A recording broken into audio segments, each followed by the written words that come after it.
Luego tenemos también a la luxación. En luxaciones de codo, que es la que sigue, la más frecuente es la luxación posterior, como en este caso.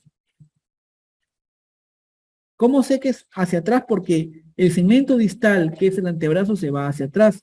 El segmento distal da el nombre. Al haber una incongruencia de la articulación del codo y esta del antebrazo se va hacia atrás, se llama posterior. Aquí lo vemos, posterior, ¿ya? Aquí, esto se da por una caída sobre el antebrazo en hiperextensión. Hiperextensión, caída en hiperextensión, no olvidar. Y aquí hay una pérdida de congruencia del triángulo de Nelaton. El dolor es característico, muy característico.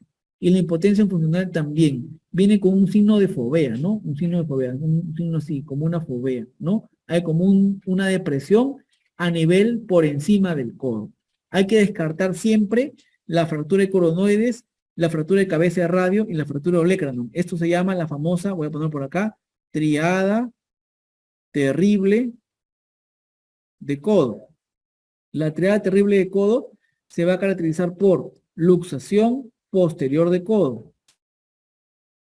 1. 2.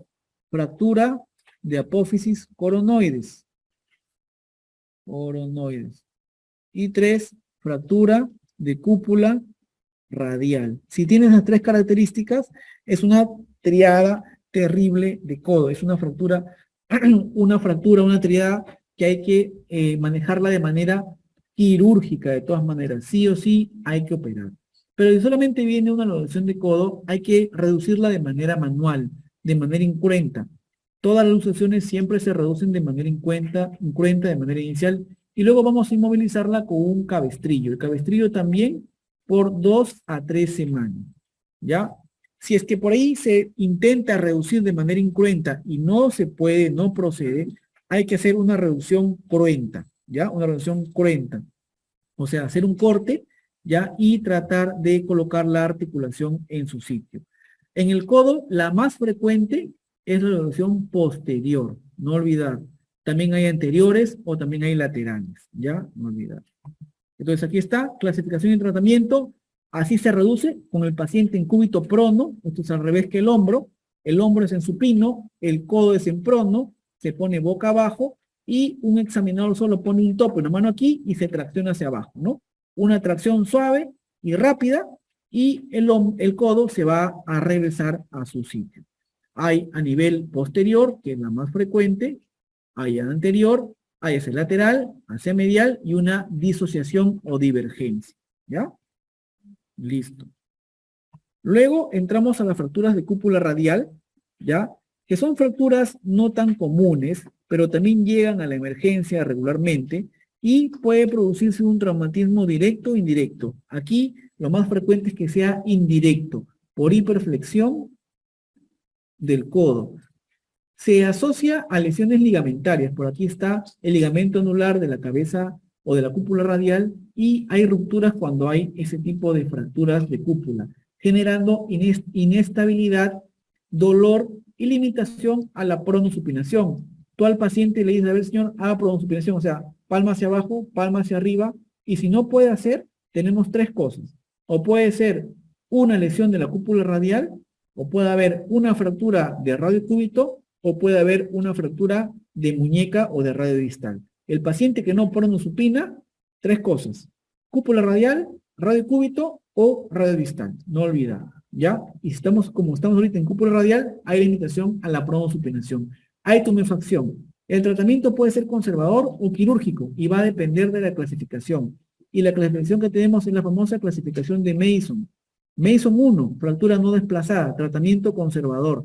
Mason 2, fractura desplazada, tratamiento quirúrgico, desplazada menos de un 5%, pero con trazo simple. Mason 3, trazo con minuto, trazo complejo, quirúrgico. Y Mason 4, a esta fractura se le asocia, es una fractura más luxación, quirúrgico. ¿Ya? Desde el Mason 2 al Mason 3 y 4 son quirúrgicos. El Mason 1, conservador, tranquilamente. ¿Ya? Bien aquí, como está acá, se nota la fractura no desplazada de cúpula radial y tranquilamente puede ir con un yeso braquipalmar. El conservador sería un yeso braquipalmar por 6 semanas. ¿Cuál es la complicación? Que luego viene con rigidez y luego hay que tratar de mejorar esa rigidez con terapia física.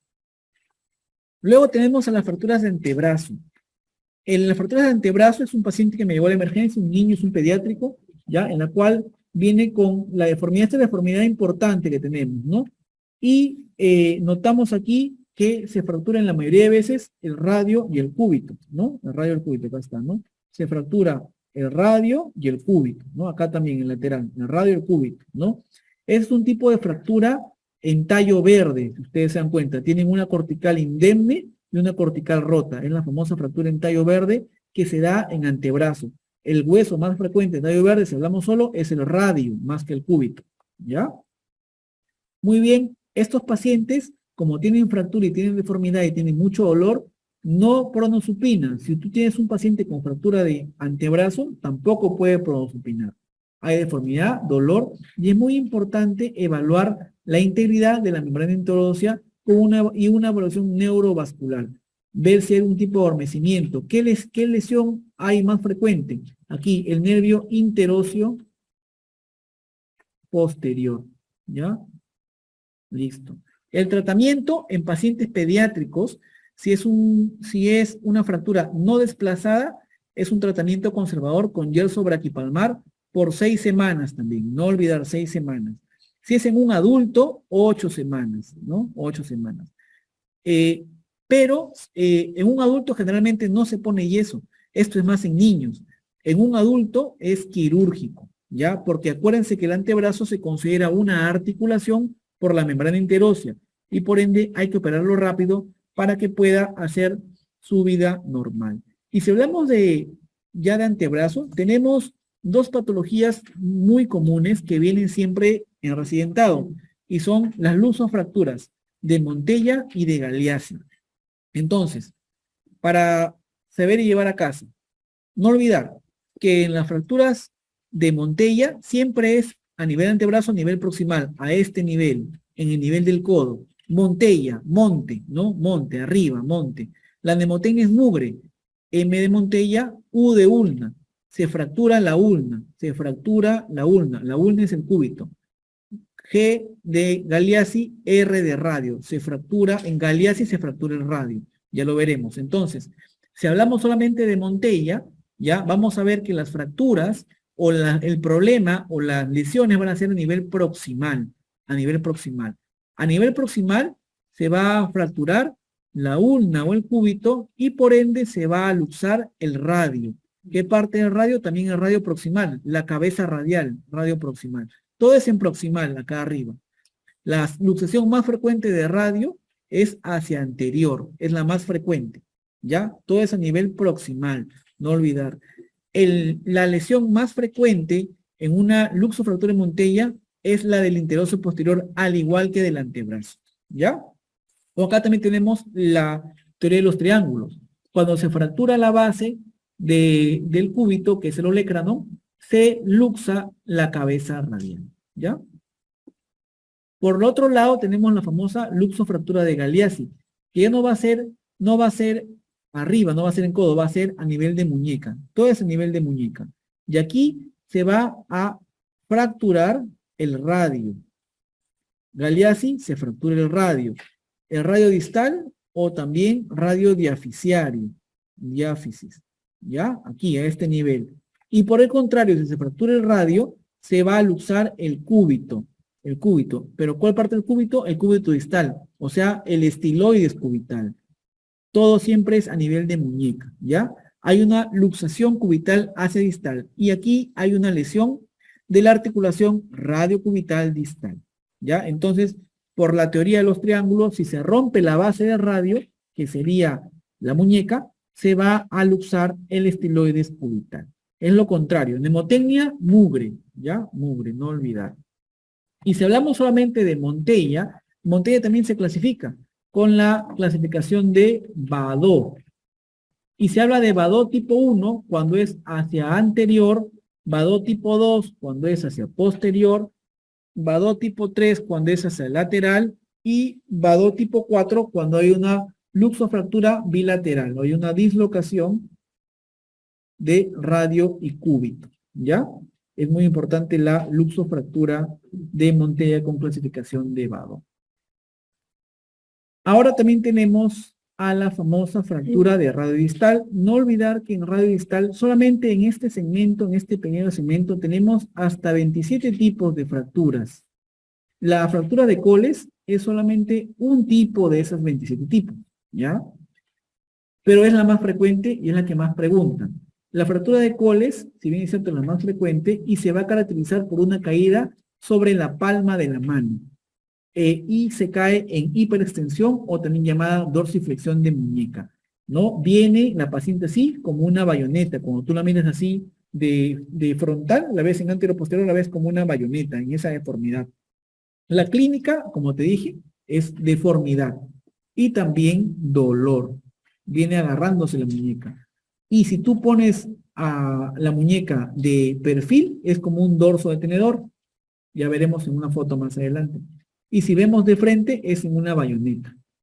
Y también notamos el signo de Laugier. El signo de Laugier es cuando el estiloides radial está al mismo nivel que el estiloides cubital. Normalmente, el radio, voy a dibujarlo por acá, ya, igual ya veremos una imagen más adelante, tiene una altura, y acá está el cúbito, ¿no? Normalmente, el estiloides radial está a 1 centímetro por encima del estiloides cubital. Está 1 centímetro por encima. Cuando el estiloides radial está al mismo nivel, porque hubo una fractura a nivel de radio distal y se comprime o se desplaza hacia abajo, los estiloides se van a colocar al mismo nivel. Cuando se colocan al mismo nivel y el radio pierde altura, se llama signo de Laugier. No olvidar que la fractura de Coles es extraarticular. No existe Coles que sea articular. Si es extraarticular ya no se llama Coles, se llamaría de Barton, de Rea Barton, de Chufar, de lo que sea, pero ya no es Coles. Coles siempre es extraarticular y eso es la característica de Coles. Por eso que yo las fracturas de Coles las puedo tratar de manera incruenta. Las reduzco, las tracciono y luego le coloco un yeso. Es importante evaluar siempre la lesión de nervio mediano en fracturas de Coles y de por sí también las lesiones del tendón abductor largo del pulgar y del tendón extensor largo del pulgar también. ¿Ya? Pregunta de examen. ¿Qué tendón se lesiona en las fracturas de Coles? El abductor largo del pulgar y el extensor largo del pulgar. El tratamiento es reducción incruenta versus reducción cruenta, de acuerdo a cómo me quede mi inmovilización, pero siempre va a ser inmovilizado. Y siempre se va a poner un yeso braquipalmar por 6 semanas. Pero este yeso, y pregunta de resultado también, hace unos 4 años. ¿Cuánto tiempo dura la inmovilización de radio distal? 6 semanas. Muñeca, 6 semanas. Pero se divide así. Las fracturas de muñeca se van a inmovilizar braquipalmar, primero por 3 semanas, luego se quita este yeso y se pone un yeso antebraquipalmar por 3 semanas más. ¿Ya? Este primer yeso braquipalmar va a ser en una desviación palmar y cubital. Esa es la desviación, ya vamos a ver por qué. Y luego este antebraquipalmar va a ser en neutro. En neutro. ¿Ya? Ahorita vemos por qué. Pero grábense. Entonces, lo que le decía, el radio tiene una altura que es entre 1.5 a 1 centímetro. Tiene un ángulo volar, ¿no? Entonces, normalmente, el estiloide radial está por encima del estiloide cubital. Al producirse una fractura de este nivel, ¿ya?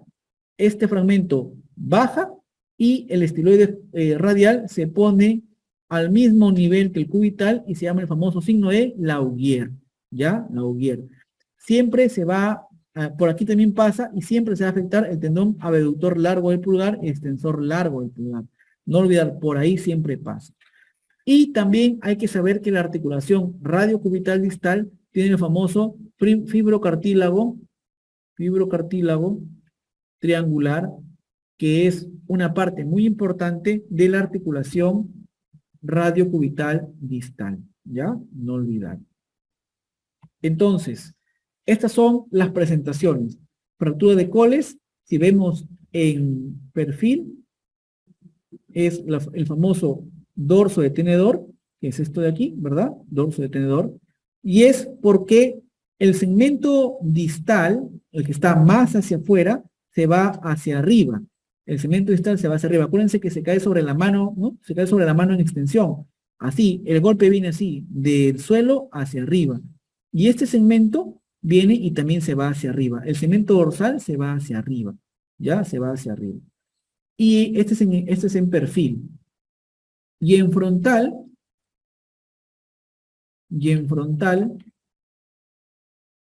vamos a ver que hay una desviación hacia el dedo pulgar, hacia el radio, hacia radial.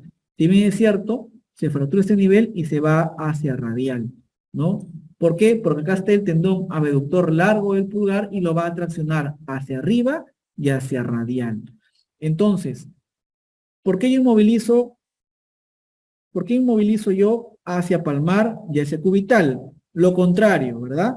Si se va hacia dorsal, porque este es el dorso y esta es la palma, ¿no?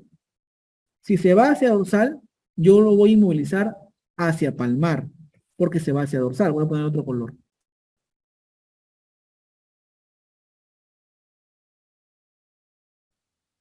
Si el segmento distal se va hacia el dorso, yo voy a inmovilizarlo y reducirlo hacia lo contrario, hacia palmar. Y como se va hacia radial, yo voy a inmovilizarlo hacia cubital, ¿no? O sea, lo voy a inmovilizar así más o menos, hacia palmar y hacia cubital, siendo lo contrario de la desviación del segmento distal, porque el segmento distal se va hacia arriba y hacia radial. Voy a inmovilizarlo hacia abajo y hacia cubital. Es por eso la característica de la inmovilización, ¿ya? Y en cuanto a la fractura de Smith, también es una fractura extraarticular. Es lo contrario de Coles. Aquí el paciente se cae sobre el dorso, una famosa pala de jardinero. El fragmento distal se va hacia dorsal. O sea, yo voy a hacer mi inmovilización, se va hacia palmar, perdón, se va hacia palmar. Yo voy a inmovilizar hacia arriba, hacia el dorso. ¿Ya? Hacia el dorso. Y aquí está. ¿Cómo inmovilizamos? Hacemos una tracción, agarramos el primer dedo, ¿verdad? Traccionamos al mismo nivel del radio y la otra mano lo jalamos hacia cubital, ¿no? Y aquí hacia abajo, ¿no? Hacemos tracción y contratracción, tratando de llevar el segmento dorsal hacia palmar y el segmento radial hacia cubital, ¿no? Y más o menos vamos a tener esta desviación, flexión, inclinación cubital, hacia el cúbito y hacia la palma. Como les había comentado, este yeso braquipalmar, viene hasta arriba, ¿ya? Va a ser por 3 semanas, luego se quita este yeso y se pone en neutro. Ya no se deja esta desviación, se pone en neutro. Antebraquipalmar por 3 semanas más, pero en neutro. ¿Ya? Por el neutro. Aquí va a ser hacia palmar y hacia cubital. ¿Ya? Esa es la famosa tracción y contratracción. Y ya acabando tenemos a las famosas fracturas de los huesos del carpo. La más frecuente es el escafoides. Fractura escafoides, fractura más frecuente del hueso del carpo. También son por caídas con mano extendida. Cuando tenemos sin caída en extensión, tenemos con la mano en extensión y hiperextensión tenemos 3 tipos. Tenemos el radio distal, tenemos el escafoides y tenemos el antebrazo, el radiocúbito. Entonces, cuando la extensión está entre 40 y 90 grados, se da las fracturas del radio distal. Cuando está más de 90 grados, se da escafoides. Y cuando está menos de 40 grados, se da radiocúbito. Es decir, cuando hay una hiperextensión solamente entre 40 y 90, radio distal. Cuando está más hiperextendido, hasta más de 90, se fractura el escafoides. Y cuando está menos, casi plano, menos de 40, radio y cúbito, o sea, antebrazo. ¿Ya? Ese es más o menos en ángulos. Pero hablando ya de escafoides, es el hueso del carpo que más se fractura. Y aquí es muy importante ver el dolor en la tabaquera anatómica. En la tabaquera anatómica tiene como piso el hueso escafoides. El paciente viene y tú le tocas la tabaquera anatómica y hay un dolor exquisito. Es de difícil diagnóstico porque al inicio en la radiografía sale negativa. Tú no ves la radiografía al inicio con una fractura. Por eso es de difícil diagnóstico. Por eso es clínico con un dolor en la tabaquera anatómica. Muchas veces pasan como una esguince de muñeca. Ves la placa, ves la muñeca y no te das cuenta que el escafoide está fracturado o no se dan cuenta porque no se ve. Y dicen, esguince muñeca, le ponen un vendaje, una férula y le dan de alta. Y el paciente sigue con dolor, vuelve a venir al mes y estuvo fracturado el escafoides. Por eso hay que tener en cuenta bien el escafoides y ver bien la evaluación de la tabaquera anatómica. Entonces, si tengo un paciente con dolor en la tabaquera anatómica, vamos a sacar una radiografía. Si se nota una fractura de escafoides y está no desplazada, puedo colocar un yeso en primer dedo, con extensión en primer dedo. Si está, es decir, no desplazada, si es no desplazada. Si es desplazada, lo voy a operar. Rafi, le voy a poner un tornillo, ¿ya? Un tornillo. Si en un dolor en tabaquera anatómica, luego de una caída, es una radiografía normal, le pongo una férula, le inmovilizo por 2 semanas. Y a las 2 semanas le quito la férula y le saco una nueva placa. Si vuelve a salir normal, me quedo tranquilo porque fue un esguince. Pero si sale la radiografía de la fractura escafoides, ya, si no está desplazada, nuevamente le pongo un yeso con extensión al primer dedo, pero si está desplazada, lo opero con un tornillo de escafoides. ¿Ya? Lo opero con un tornillo de escafoides. ¿Por qué las 2 semanas? Porque esta semana recién ya se está produciendo un poco de callo y recién el callo se podría notar. Además hay hipercalcificación de los bordes óseos y resolución de la fractura. Entonces todo eso se va a notar en una radiografía. Más si es que aún permanece el dolor en la tabaquera anatómica.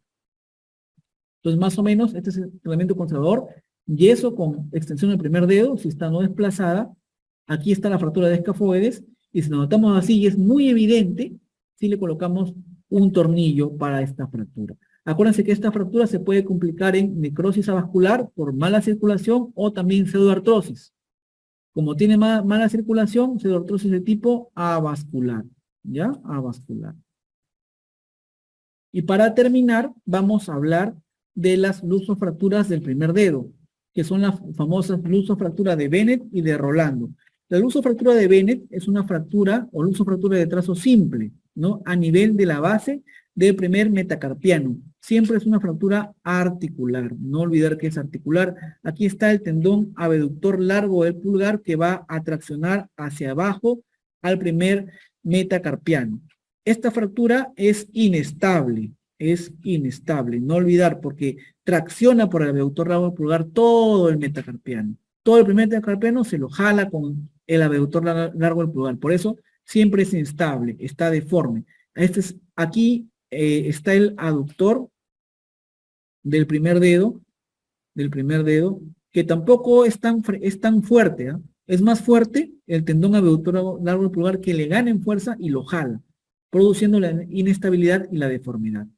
Por otro lado tenemos a la luxofractura de Rolando, ya que es una fractura conminuta, en forma de Y, más o menos, ¿ya? Conminuta. También es articular. Esta fractura de Rolando conminuta es estable. ¿Por qué es estable, doctor, si es conminuta?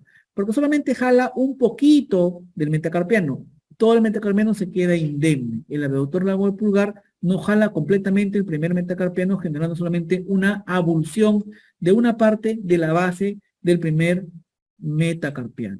¿Ya? Entonces, por eso es una fractura estable. Es el signo o un trazo en Y. ¿Ya? Miren aquí cómo está acá. Es una fractura de Bennett. Acá está, ¿no? Y cómo el abductor largo del pulgar lo tracciona hacia abajo, generando una deformidad. ¿Qué se va a hacer? Se trata de reducir, se pone clavijas para tratar de reducirlo. Esa es una fractura de Bennett. ¿Ya? O una fractura de Rolando, como en este caso, en Y. Aquí no hay tanto desplazamiento, como en este caso. Se coloca igual placa y tornillos. Placa y tornillos. ¿Ya?